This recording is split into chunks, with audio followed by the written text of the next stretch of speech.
This is Country Living E Oregon Style 61, and today I'm going to show you how I make my bread recipe. It's just a white bread recipe, but you can make it into wheat. You can do whatever you want. Then I'm going to make a pizza tonight. So right now I'm going to show you how I make my bread. And to start out with, I have a small bowl with a fork. This is the only metal thing that you use. Otherwise, metal will kill your yeast.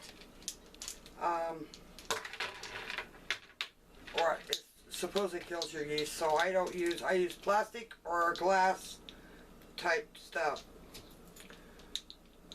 You can either use a packet of yeast. I don't use self-rising yeast. I store mine in a plastic container and I put it in the freezer. I put 2.5 teaspoons of, well, maybe I will, 2.5 teaspoons of yeast into my small bowl.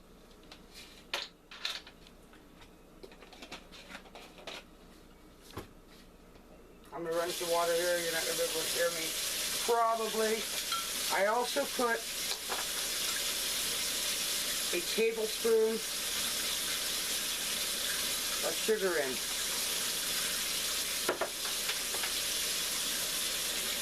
I'm running some warm water right now. That's why I'm stirring water. You don't want your water really hot, but you want it warm.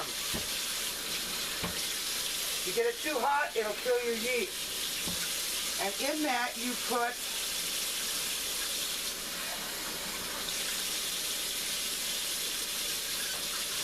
three-quarters cup of warm water.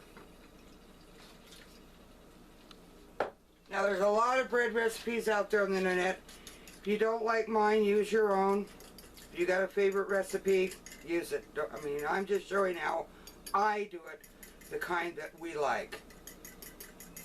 And I just gotta stir this up a little bit, get it kind of mixed up a little bit, and set it off to the side. Now, in this big bowl, I put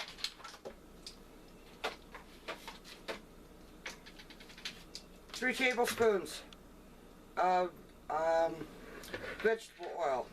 Now, you can use whatever you want, as long as it's an oil.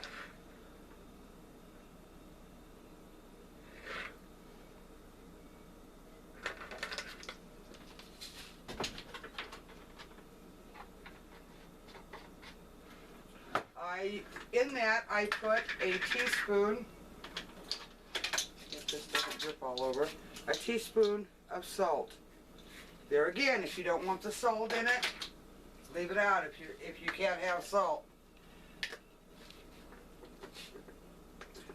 This bread recipe I make a lot of different things with. I use it to make my pizza dough.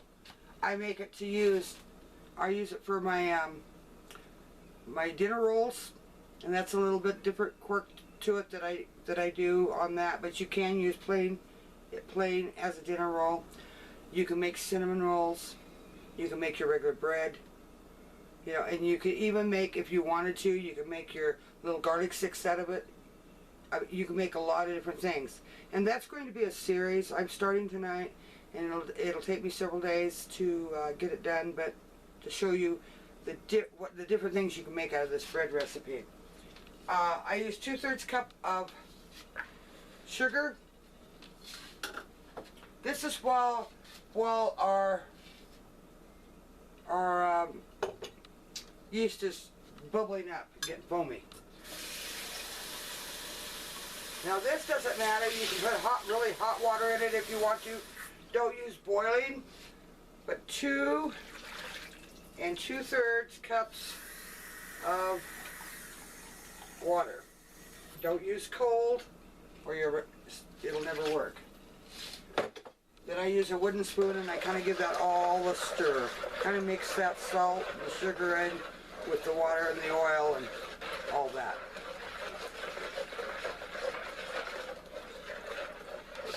And I didn't get my tea towel out. Okay, there it is. Now, I have on the back backside of this. You can't see it, but I use bread flour. I've done it when I wasn't using bread flour. I mean, I've made this recipe for years. I don't even have to have a recipe out for it because I make it all the time. I use bread flour. You can use regular if you want to, but you put in, to start out with, I put in about 7 cups. Now this is a fairly good size recipe. You can make bread out of it and you'll get 2 big loaves. You can make, if you're making pizza dough like I am tonight, this is 3. You can make a loaf of bread plus the pizza dough. 4, 5, 6, and 7. Okay, now the recipe, the original recipe, says to use 9 to 8 cups. Well, I kind of go by how much moisture's in the air, so I can use the least amount as far as 10. Or the most amount is 10. I can use sometimes only 8. It just all depends on how much moisture is in the air, how much humidity you have. But you start mixing this up, and you're not going to get it all mixed up. There's just no way, because you still got this to add when it foams up, if it ever foams up. If not, I'm going to have to get out some new yeast, but we'll see. There we go. It's starting to do its thing a little bit now. Okay. But anyway, you mix this up, and it's pretty dry still, see? It's still pretty dry, because I need to add that liquid to it. So don't get excited over it because it's so dry you can't get all your flour mixed up or anything like that. Once I stir that little bit of liquid into this, then I start working it with my hands. You don't want to stir it a lot. You just kind of want to blend it, because the more you stir it, the more it's going to get tough on you, and you don't want that. You don't want tough bread. So I'm going to shut this off until my yeast is ready, and then we'll go from there. Oop. Caught it. Okay, I'm back. My yeast is foamed up. Can you see it? Okay. I'm going to pour that into here. And I just get kind of a stir, so make sure I get everything out of there. I pour it all in there. Then I start doing a little bit of stirring, because it's still kind of sloppy. I don't want my hands in there yet. Now we've only got 7 cups of flour in there, and I'm going to have to add more. So we'll add another cup, and that makes the 8. The original recipe, again, calls for 9 to 10, but it depends on the humidity. Okay, this is where, once I give it a few little stirs here to get the sloppiness out of the deal, then I clean my spoon.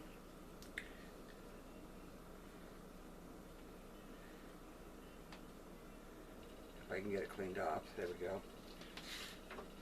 And I start working it with my hands.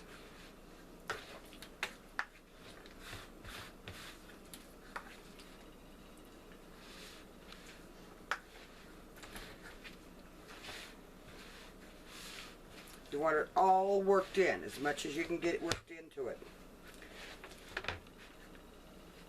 And then you just kind of punch it. I use the same bowl. You can put it out on a floured board and work it that way, but I don't have a whole lot of space. Let's do another cup, which is 9 cups. I don't have a lot of space to do that, so I do it in a bowl. I used to when I had more room, but since we've been at this house, I don't have a whole lot of room. I don't have a lot of counter space, so this is the reason why I do it in the bowl. And then whatever flour doesn't work into it, then I get rid of. And I don't think we're going to have the 10. So 9 on this go around, 9 cups of flour. Now what I'm going to do is I'm going to set it out on this table. Okay. Now I've got a little bit of flour here that it didn't absorb into it. I'm going to wash my hands and shut you off so that I can get my bowl cleaned out, because I use the same bowl for it to rise in.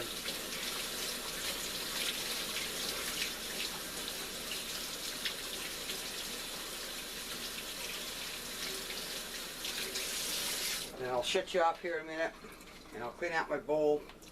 And I grease this bowl. I spray it with, you can use whatever, Pam, whatever you want. You can use a generic, it doesn't matter, but spray it. Or you can take your vegetable oil with a paper towel, and what you want is this really greased. So I'll be back in a second. Okay, I'm back. Like I say, I sprayed my bowl with a spray. I spray it really good. That way your dough doesn't stick. Now, if you were to make this recipe, and like I'm going to tonight, I'm going to end up making 1 loaf of bread to go with it. But you can make 2 pizzas out of this particular recipe. Or you can make 2 loaves of bread. But I'm going to do 1 of each. Anyway, you put this in there and you give it a flip. Once you get you kind of mash it down a little bit. And you give it kind of a swirl to where it coats everything. Okay? That's what it looks like. Now, we'll have to go off camera again and wait for it to rise the first time. And I just put a tea towel over the top of it. I've got my oven on. I bake my stuff at 350. A lot of people bake it higher, but I bake at 350. I want control over how long it cooks or how fast it cooks, so I don't burn it. And I've always done it that way. I take a tea towel, double tea towel. Let me see if I can get the thing, there we go. And I put it over the top. Yes, this has got spots on it because that's what I use it for. I use it for my dinner rolls and everything. So anyway, I'll bring you back once this rises up. I'm going to set it on top of the stove because my stove is heating up, and that way it warms my dough so that it will rise. And it takes about an hour, so sometimes about 45 minutes. It kind of depends on how warm your house is. Sometimes it's a little cool in here, so I set it on top of the stove in between the burners. So anyway, bring you back when that's raised up. Talk to you later.